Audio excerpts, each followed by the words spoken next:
ملک بھر میں محرم الحرام امن و سکون سے گزرا، مگر دیکھیے بین الاقوامی شہرت یافتہ مذہبی سکالر مفتی عبدالقوی نے اس کا کریڈٹ کسے دے دیا؟ مذہبی سکالر مفتی عبدالقوی سلام نیوز کے ساتھ گفتگو کر رہے ہیں۔ میں مفتی عبدالقوی سلام محبت پیش کرتا ہوں اپنی پوری پاکستانی قوم کو،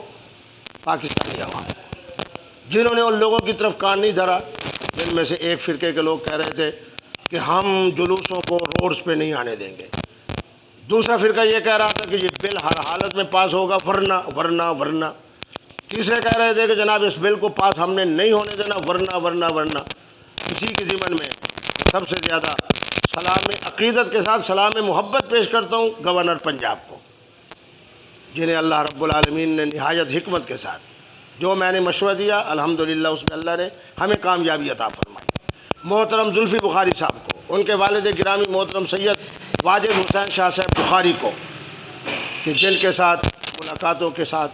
جب ہم نے گفتگو کی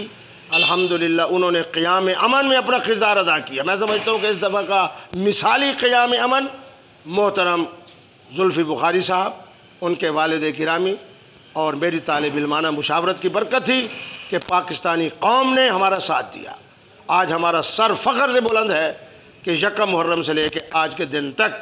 الحمدللہ پورے ملک میں امن بھی رہا، سکون بھی رہا، اور ہماری عوام نے ہمارا ساتھ دیا، اور ہماری عوام نے استحکام پاکستان کے حوالے سے ہماری بات سنی، ملاؤں کی بات نہیں سنی، جو تفریق کی بات کر رہے تھے، جو تقسیم کی بات کر رہے تھے۔ آخر میں پھر پاکستانی پوری قوم اور عوام کو سلام پیش کرتا ہوں، انہیں خراج عقیدت پیش کرتا ہوں، اور آئندہ بھی ہم انشاءاللہ استحکام پاکستان میں اپنی قوم کی ترجمانی کرتے ہوئے وہی ملک و ملت کے لیے خدمات سر انجام دیں گے جو اس دفعہ ہم نے خدمات سر انجام دی ہیں۔